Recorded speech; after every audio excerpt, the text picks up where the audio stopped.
Hi guys, ಎಲ್ರಿಗೂ ನಮಸ್ಕಾರ. Welcome back to my YouTube channel. ಇದು ನೆನ್ನೆದೇ ಕಂಟಿನ್ಯೂಷನ್ ವ್ಲಾಗ್ ಆಗಿರುತ್ತೆ.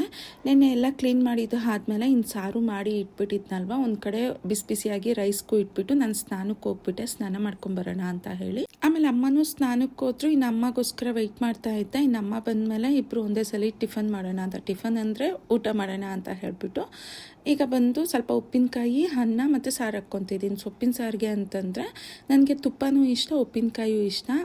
ತುಪ್ಪ ಹಾಕ್ಕೊಂಡಿಲ್ಲ ಅಂತಂದರೆ ಉಪ್ಪಿನಕಾಯಿನ ಹಾಕ್ಕೊತೀನಿ. ಯಾಕೋ ನನಗೆ ಅದೊಂಥರ ರುಚಿ ಕೊಡುತ್ತೆ, ತುಂಬ ಚೆನ್ನಾಗಿರುತ್ತೆ. ಇನ್ನು ಅಮ್ಮಗೂ ಒಂದು ಸ್ವಲ್ಪ ಹಾಕ್ಕೊಟ್ಬಿಟ್ಟು ಇನ್ನಿಬ್ಬರು ತಿಂದಿದ್ದಾಯಿತು. ತಿಂದಿದ್ದಾದಮೇಲೆ ಅಮ್ಮ ಬಟ್ಟೆ ಒಂದು ಸ್ವಲ್ಪ ವಾಷಿಂಗ್ ಮಿಷಿನ್ಗೆ ಹಾಕೋದಿತ್ತು, ಒಂದು ಸ್ವಲ್ಪ ಕೈಯಲ್ಲಿ ವಾಶ್ ಮಾಡಿಬಿಡ್ತೀನಿ. ಇವತ್ತು ಸಂಡೇ ಹಾಕಿರೋದ್ರಿಂದ ಕರೆಂಟು ನಯವಾಗಿರ್ತಾ ಇಲ್ಲ, ಹೋಗೋದು ಬರೋದು ಮಾಡ್ತಾನೆ ಇತ್ತಾ. ಇನ್ನು ಅಮ್ಮ ಮೋಟ್ರ್ ಹಾಕಿಬಿಟ್ಟು ಮೇಲೆ ಹೋಗಿ ನಾನು ಬಟ್ಟೆ ಸ್ವಲ್ಪ ವಾಶ್ ಮಾಡ್ತಿರ್ತೀನಿ, ನೀನು ಆಮೇಲೆ ಬಾ ಅಂತಂದರು. ಇನ್ನು ನಾನು ಊಟ ಮಾಡಿದ್ದ ಆದಮೇಲೆ ಈ ಮೈನ್ ಡೋರು ಇವೆಲ್ಲ ಧೂಳು ಉದುರಿಸ್ಕೊಂಡ್ಬಿಟ್ಟು ನೀಟಾಗಿ ತೊಳ್ಕೊಂಬಿಡೋಣ ಅಂತ ಹೇಳಿ ಇಲ್ಲಿ ಕಾಂಪೌಂಡಿಗೆ ಬಂದೆ. ಮನೆ ಒಳಗಡೆನೂ ಇನ್ನೂ ಸ್ವಲ್ಪ ಕೆಲಸಗಳಿದೆ. ಈ ಟಿ ವಿ ಯೂನಿಟು, ಈ ಸ್ಟೇರ್ ಕೇಸು ಇವೆಲ್ಲ ಧೂಳು ಉದುರಿಸ್ಬೇಕು, ಅವೆಲ್ಲನೂ ಒರೆಸ್ಬೇಕು. ಅದು ಬೇಕಂದರೆ ಇನ್ನೊಂದಿನ ಮಾಡ್ಕೊಳ್ಳೋಣ, ತುಂಬ ಟೈಮ್ ಹಿಡಿಸುತ್ತೆ ಅಂತ ಹೇಳಿಬಿಟ್ಟು ಫಸ್ಟು ಹೊರ್ಗಡೆ ಬಂದುಬಿಟ್ಟೆ. ಇದು ಮಾಡ್ಕೊಂಡಿದ್ದೀನಿ ಅಂತಂದ್ರು ಒಳಗಡೆ ಎಲ್ಲ ಧೂಳು ಹೋಗ್ತಿರುತ್ತಲ್ವ, ಮತ್ತೆ ಅದೆಲ್ಲ ಒರೆಸಿದ್ರು ಧೂಳು ಮತ್ತೆ ಕುತ್ಕೊಳ್ಳುತ್ತೆ. ಫಸ್ಟ್ ಇದು ಮಾಡ್ಕೊಂಬಿಡೋಣ ಅಂತ ಬಂದ. ಇದು ಮಾಡ್ತಿದ್ರೆ ಆವಾಗ ನೆನಪಾಯಿತು, ಇಲ್ಲ ಫಸ್ಟ್ ಗೇಟ್ ಮಾಡಿಬಿಡೋಣ, ಆಮೇಲೆ ಇದು ಮಾಡ್ಕೊಳ್ಳೋಣ, ಇಲ್ಲಾಂದರೆ ಧೂಳೆಲ್ಲ ಮತ್ತೆ ಒಳಗೆ ಬರುತ್ತೆ ಅಂತ ಹೇಳಿ ಅದಕ್ಕೆ ಇಳಿದುಬಿಟ್ಟು ಮತ್ತೆ ಇವಾಗ ಗೇಟ್ ಎಲ್ಲ ನೋಡಿ ಧೂಳು ಎಷ್ಟೊಂದಿದೆ ಅಂತಂದರೆ ಸಖತ್ ಧೂಳು ಕುತ್ಕೊಂಡ್ಬಿಟ್ಟಿತ್ತು. ಮೊನ್ನೆನೇ ಪೇಂಟ್ ಹೊಡೆದಿದ್ದಿತ್ತಲ್ವ, ಧೂಳು ಕುತ್ಕೊಂಡಿರೋದು ನೋಡಿದ್ರೆ ಹಳೇದಾಗೋದಂಗಿತ್ತು. ಈ ಪೇಂಟ್ ಅಂದರೆ ಗೇಟ್ ಕೊಡ್ತಿರೋ ಪೇಂಟು ನನಗೆ ಈ ಕಲರ್ ಅಂದರೆ ಇಷ್ಟ, ತುಂಬ ಚೆನ್ನಾಗಿ ಕಾಣುತ್ತೆ ಅಂತ ಹೇಳಿ ಹೊಡೆದಿದ್ದು. ಆದರೆ ಈ ಕಲರ್ ಮೇಲೆ ಧೂಳು ಜಾಸ್ತಿ ಎತ್ತಿ ಕಾಣ್ತಿತ್ತು. ಇನ್ನು ಅದನ್ನೆಲ್ಲ ಒಂದು ಸ್ವಲ್ಪ ಒರೆಸ್ಕೊಂಬಿಡೋಣ ಅಂತ ಹೇಳಿ ಈ ಬ್ರಷ್ ತಗೊಂಡು ನೀಟಾಗಿ ನೋಡಿ ಧೂಳೆಲ್ಲ ಉದುರಿಸಿದ್ರೆ ನೋಡಿ ಎಷ್ಟೊಂದು ಎಲ್ಲ ಕಾಂಪೌಂಡ್ಗೆ ಬರ್ತಾ ಇದೆ ನೋಡಿ. ಇನ್ನು ಮತ್ತೆ ಹೋಗಿ ಎಲ್ಲ ಮೈನ್ ಡೋರ್ಗೆ ಕುತ್ಕೊಳ್ಳುತ್ತೆ ಅಂತ ಹೇಳಿಬಿಟ್ಟು ಫಸ್ಟ್ ಇಲ್ಲಿ ಮಾಡ್ಕೊಂಬಿಟ್ಟೆ, ಆಮೇಲೆ ಮೈನ್ ಡೋರ್ಗೆ ಮಾಡಿಕೊಂಡೆ. ಮೈನ್ ಡೋರೆಲ್ಲ ಧೂಳು ಉದುರಿಸಿದಾದ್ಮೇಲೆ ಇಲ್ಲಿ ತೊಳ್ಕೊಂಬಿಟ್ಟು ಆಮೇಲೆ ಗೇಟೆಲ್ಲ ತೊಳೆದು ಬಿಡೋಣ, ಮತ್ತೆ ಬೇಕಂದರೆ ಮನೆಯಲ್ಲಿ ಮಾಡ್ಕೊಳ್ಳೋಣ ಅಂತ ಹೇಳಿ ಮಾಡ್ತಿದ್ದೆ. ಅಡುಗೆ ಮನೆಯೂ ಮಾಡಿ ಮತ್ತೆ ಇದನ್ನು ಮಾಡ್ತಾಯಿದ್ದೀನಿ. ಸೊಂಟ ಕೈ ಕಾಲೆಲ್ಲ ಸಖತ್ ನೋತಾ ಇದೆ, ರೆಸ್ಟ್ ಇಲ್ದಿರ ಮಾಡ್ತಾನೆ ಇರೋದಕ್ಕೆ. ಈಗ ಮಾಡ್ತೀನ ಮತ್ತೆ ನಾಳೆಗೆಲ್ಲ ಬಂದು ಇಷ್ಟು ಧೂಳು ಕುತ್ಕೊಂಡ್ಬಿಟ್ಟಿರುತ್ತೆ. ನೋಡಿದ್ರೆ ಸಖತ್ ಕೋಪನೂ ಬರುತ್ತೆ, ಬೇಜಾರು ಆಗುತ್ತೆ. ಆದರೂ ಮನೆ ಮುಂದೆ ಎಲ್ಲ ನೀರು ಹಾಕಿ ಕ್ಲೀನಾಗಿ ಇಟ್ಟಿರ್ತೀನಿ, ಆದರೂ ಅದೆಲ್ಲಿಂದ ಬರುತ್ತೋ ಗಾಳಿಗೆ ಧೂಳೆಲ್ಲ ಬಂದುಬಿಟ್ಟಿರುತ್ತೆ. ಅಲ್ಲಿ ಕಾಣ್ತಿದೆ ಅಲ್ವಾ ಸ್ಲಿಪ್ಪರ್ಸು, ಅಂದರೆ ನನಗೆ ಹೊರಗಡೆ ಎಂಟ್ರೆನ್ಸಲ್ಲಿ ಸ್ಟ್ಯಾಂಡ್ ಇಟ್ಬಿಟ್ಟು ಸ್ಲಿಪ್ಪರ್ಸ್ ಇಡ್ಬೋದು, ಬಟ್ ನನಗೆ ಅದು ಇಷ್ಟ ಆಗೋದಿಲ್ಲ. ಅದಕ್ಕೆ ಚಪ್ಪಲಿ ಸ್ಟ್ಯಾಂಡ್ ಸಮೇತ ನಾನು ಒಳಗಡೆನೇ ಇಟ್ಟಿದ್ದೀನಿ. ಇದು ಡೈಲಿ ಯೂಸ್ ಮಾಡ್ತಿರ್ತಾರಲ್ವ, ಅದನ್ನು ಇಲ್ಲಿ ಇಟ್ಬಿಟ್ಟಿದ್ದೀನಿ. ಅದನ್ನು ಇಲ್ಲಿ ಸ್ಟ್ಯಾಂಡ್ ಮನೆಯಲ್ಲಿ ಇದೆ, ಮೇಲೆ ಒಂದು ಎತ್ತಿ ಸೈಡ್ಗೆ ಹಾಕಿ ಇಟ್ಟಿದ್ದೀರಿ, ಅದನ್ನು ಇಟ್ಬಿಟ್ಟು ಇಡ್ಬೋದು. ಬಟ್ ಎಂಟ್ರೆನ್ಸಲ್ಲೇ ನನಗೆ ಕಾಣಿದ್ರೆ ಅಷ್ಟೊಂದು ಇಷ್ಟ ಆಗೋದಿಲ್ಲ ಅಂತ ಹೇಳಿ ಸೈಡ್ಗೆ ಒಂದು ವುಡ್ ಪೀಸ್ ಇತ್ತು, ಅದನ್ನು ಹಾಕಿ ಅಲ್ಲಿ ಆ ರೀತಿ ಅರೇಂಜ್ ಮಾಡಿದ್ದೆ. ಮತ್ತು ಕೆಳಗಡೆ ಒಂದು ಡಸ್ಟ್ಬಿನ್ ಇಟ್ಟಿದ್ದೀನಿ. ಇನ್ನು ಡಸ್ಟ್ಬಿನ್ ಒಳಗಡೆ ಇಟ್ಕೊಳ್ಳೋದಿಲ್ಲ, ಕಂಪಲ್ಸರಿ ಹೊರಗಡೆನೇ ಇರುತ್ತೆ. ಕಸ ಗಾಡಿ 2 ದಿನಕ್ಕೆ ಒಂದ್ಸರಿ ಬರುತ್ತೆ, ಕಸ ಹಾಕ್ಬಿಟ್ಟು ತೊಳೆದು ಇಟ್ಬಿಡ್ತೀನಿ. ಈ ನೊಣ ಇವೆಲ್ಲ ಏನೂ ಬರೋದಿಲ್ಲ, ಕ್ಲೀನಾಗಿ ಇರುತ್ತೆ ಅಲ್ಲೂ. ಮತ್ತು ಈ ಸೈಡಲ್ಲಿ ಬಂದರೆ ರೈಟ್ ಸೈಡಲ್ಲಿ ಒಂದು ದಾರ ಥರ ಕಟ್ಟಿದ್ದೀನಿ, ಈ ಟವಲ್ಸು ಇವೆಲ್ಲನೂ ಒಣಗಾಕೋದಕ್ಕೆ. ಇನ್ನೆಲ್ಲ ಮೇಲೆ ತೊಗೊಂಡೋಗ್ಬೇಕು, ಇಲ್ಲ ಬಾಲ್ಕನಿಗೆ ಹೋಗಬೇಕು. ಇಲ್ಲೇ ಫ್ರೆಶ್ ಆಗೋದ್ರಿಂದ ಇನ್ನು ಟವಲ್ಸು ಇಲ್ಲೇ ಒಣಗಾಕ್ಬೋದು. ಒಂದು ಸ್ವಲ್ಪ ಬಿಸಿಲು ಬರ್ತಿರುತ್ತೆ, ಅದಕ್ಕೆ ನೀಟಾಗಿ ಒಣಕೊಳ್ಳುತ್ತೆ ಅಂತ ಹೇಳ್ಬಿಟ್ಟು ಇಲ್ಲ ಹಾಕಿದ್ದೆ.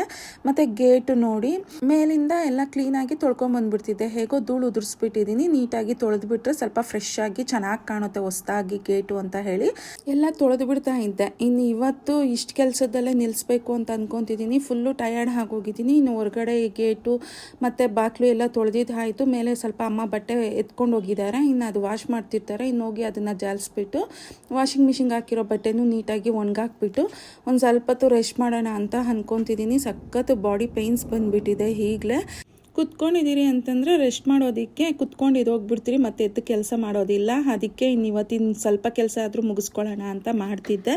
ಆಲ್ಮೋಸ್ಟ್ ಕೆಲಸ ಎಲ್ಲ ಕಂಪ್ಲೀಟ್ ಆಗಿದೆ. ಇನ್ನು ಲಿವಿಂಗ್ ರೂಮನ್ನು ಸ್ವಲ್ಪ ರೂಮುಗಳು ಇವೆಲ್ಲ ಕ್ಲೀನ್ ಮಾಡ್ಕೊಬೇಕು, ಬೆಡ್ರೂಮ್ಸ್ 2.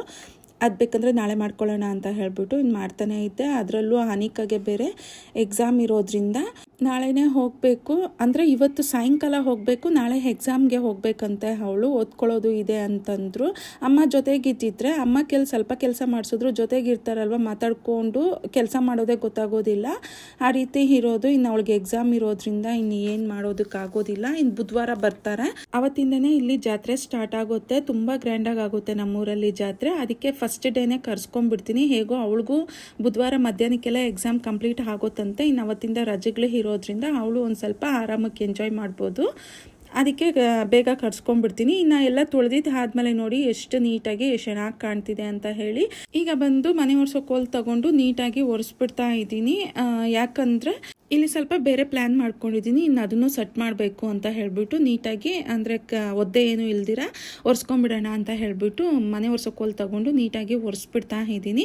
ಒಂದಕ್ಕೆ 2 ಸಲ ಒರೆಸ್ಕೊಂಡಿದ್ದೀನಿ ಅಂತಂದರೆ ಸ್ವಲ್ಪ ಈ ಬಿಸಿಲಿಗೆ ಬೇಗನೆ ಡ್ರೈ ಆಗೋಗ್ಬಿಡುತ್ತೆ. ಹಾಗಾಗಿ ಒರೆಸ್ಬಿಟ್ಟು ಈಗ ಮೇನ್ ಡೋರ್ಗೆ ಹಾಕಿದ್ನಲ್ವ ತೋರಣ, ಅದನ್ನು ತಗೊಂಡು ಹೋಗ್ತಾ ಇದ್ದೀನಿ ಮೇಲೆ ವಾಶ್ ಮಾಡೋದಕ್ಕೆ ಅಂತ ಹೇಳಿ. ಇನ್ನು ಭತ್ತದ್ದು ಒಂದು ತೋರಣ ಹಾಕಿದೆ, ಅದು ಚೆನ್ನಾಗಿದೆ.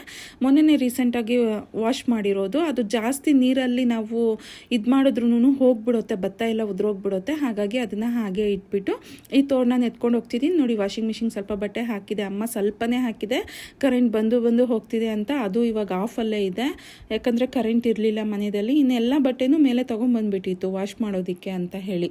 ಸಂಡೇ ಟೈಮ್ ಮಾತ್ರ ಈ ಕೈ ಕೊಡುತ್ತೆ ಕರೆಂಟು. ಇನ್ನು ನಾಳೆ ವಾಶ್ ಮಾಡ್ಕೊತೀನಿ ಅಂದರೆ ಅಮ್ಮ ಬೇಡ, ಇನ್ನು ಅಮ್ಮಗಂತೂ ವಾಶ್ ಮಾಡೋ ಬಟ್ಟೆಗಳಂತೂ ಮನೆಯಲ್ಲಿ ಸ್ಟಾಕ್ ಇರಬಾರ್ದು, ಅವಾಗಿಂದ ಅವಾಗ ಒಗೆದ್ಬಿಡ್ಬೇಕು, ಅದೊಂದು ಅಭ್ಯಾಸ.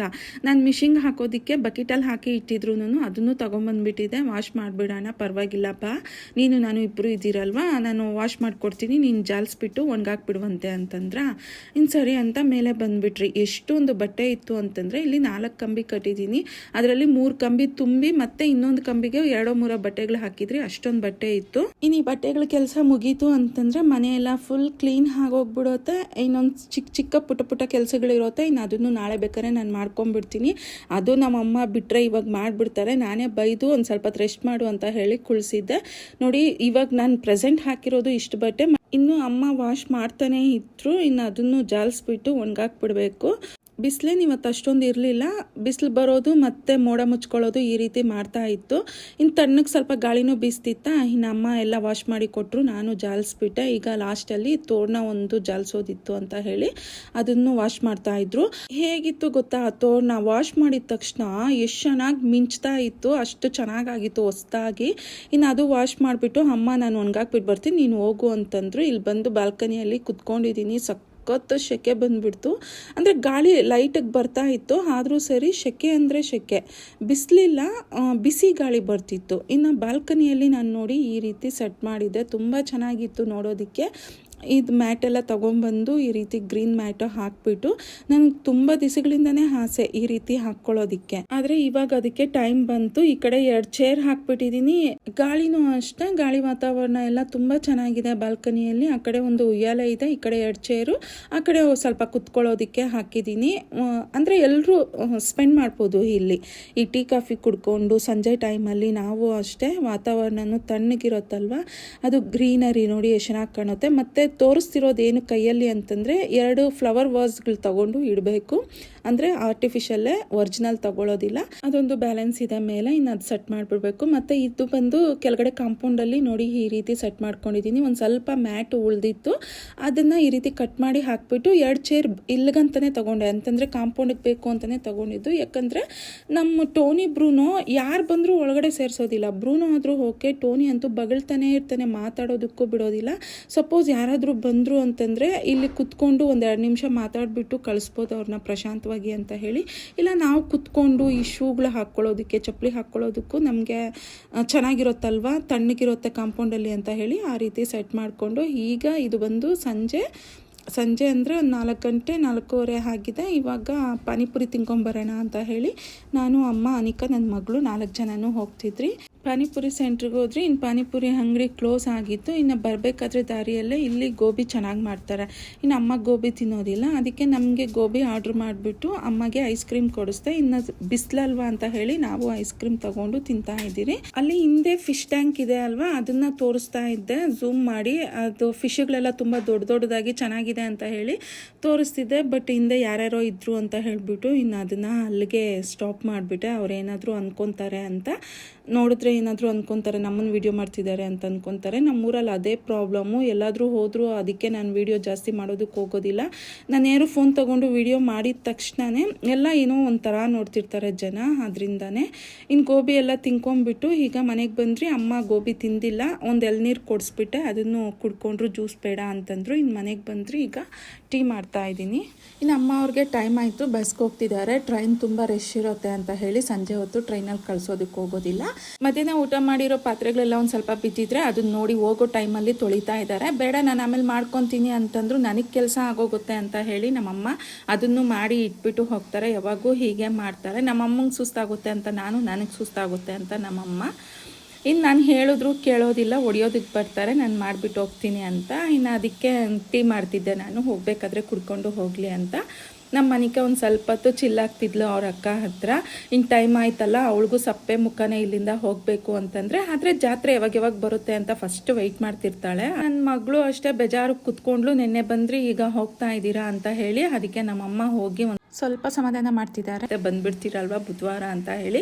ಬುಧವಾರ ಬರೋಕ್ಕೆ ಕೇಳಿದೆ, ಬಟ್ ಗುರುವಾರ ಅಂತ ಅಂತಿದ್ದಾರೆ ಅಮ್ಮ. ನೋಡೋಣ ಯಾವಾಗ ಬರ್ತಾರೋ ಗೊತ್ತಿಲ್ಲ. ಆದರೆ ನಮ್ಮೂರಲ್ಲಿ ಮಾತ್ರ ಜಾತ್ರೆ ತುಂಬ ಚೆನ್ನಾಗಿ ಆಗುತ್ತೆ. ನಾನು ಅಷ್ಟೇ ವಿಡಿಯೋ ಶೂಟ್ ಮಾಡಿ ಅಪ್ಲೋಡ್ ಮಾಡೋದಕ್ಕೆ ಟ್ರೈ ಮಾಡ್ತೀನಿ. ನೀವು ನಮ್ಮೂರ ಜಾತ್ರೆನ ನೋಡ್ದಂಗೆ ಆಗುತ್ತೆ, ನಿಮಗೂ ಇಷ್ಟ ಆಗುತ್ತೆ ಅಂತಾನೆ ಅನ್ಕೊತಾ ಇದ್ದೀನಿ. ಇನ್ನು ಅಮ್ಮವರು ರೆಡಿಯಾಗಿ ಹೋಗ್ತಿದ್ದಾರೆ. ಇನ್ನು ಈಗ ನನ್ನ ಮಗಳು ಸಮಾಧಾನ ಆದ್ಲು ನೋಡಿ, ನಮ್ಮ ಕರ್ಕೊಂಡು ಬರ್ತಿದ್ದಾರೆ. ಇಲ್ಲಿ ಆಂಜನೇಯ ಸ್ವಾಮಿ ಟೆಂಪಲ್ದು ಏನೋ ಪೂಜೆಗಳಿದೆ ಅಂತ ಅನ್ಕೊಂತೀನಿ. ಕರೆದಿದ್ರೆ ಬಂದು ಕೈಗೆ ತಗೊಂತಾ ಇದ್ದೆ. ಗೇಟಲ್ಲೇ ಬಿಸಾಕ್ಬಿಟ್ಟು ಹೋಗ್ಬಿಟ್ಟಿದ್ರು ಈ ಪಾಂಪ್ಲೆಟ್ನ. ಅದನ್ನೇ ತೆಗೆದ್ಬಿಟ್ಟು ನಮಸ್ಕಾರ ಹಾಕೊಂಡು ನಮ್ಮಮ್ಮ ಸೈಡ್ಗೆ ತೆಗೆದು ಇಡ್ತಾ ಇದ್ರು, ದೇವ್ರಿದ್ದಾರೆ ಅಲ್ವಾ ಅಂತ ಹೇಳಿ. ಗೇಟ್ ತಟ್ಟಿದ್ರು ಸಾಕು, ನಾವು ಬಂದು ತಗೊಂತೀರಿ. ನೋಡಿ ದೇವ್ರದ್ದು ಈ ರೀತಿ ಬಿಸಾಕ್ಬಿಟ್ಟು ಹೋಗ್ಬಿಡ್ತಾರೆ. ಅವ್ರ ಕೆಲಸ ಅವ್ರು ಮಾಡ್ಬಿಡ್ಬೇಕು ಅಂತ ಮಾಡ್ತಾರೆ. ಬಟ್ ಅದರಲ್ಲಿ ದೇವ್ರ ಫೋಟೋ ಇದೆ ಅಲ್ವಾ, ಅದಕ್ಕೆ ಕೂಗಿ ಕೈ ಕೊಟ್ರೆ ಚೆನ್ನಾಗಿರುತ್ತೆ ಅಂತ ಅನ್ಕೊಂಡೆ. ಇನ್ನು ಇವತ್ತಿನ ವಿಡಿಯೋ ಇಲ್ಲಿಗೆ ಎಂಡ್ ಮಾಡ್ತಾ ಇದ್ದೀನಿ. ನಿಮ್ಗೆಲ್ರಿಗೂ ಇಷ್ಟ ಆಗಿದೆ ಅಂತ ಅನ್ಕೊಂತಿದ್ದೀನಿ. ಇಷ್ಟ ಆಗಿದ್ರೆ ಪ್ಲೀಸ್ ಲೈಕ್, ಶೇರ್, ಸಬ್ಸ್ಕ್ರೈಬ್ ಮಾಡಿ ನನಗೆ ಹೀಗೆ ಸಪೋರ್ಟ್ ಮಾಡ್ತೀರಿ. Thank you for watching. By.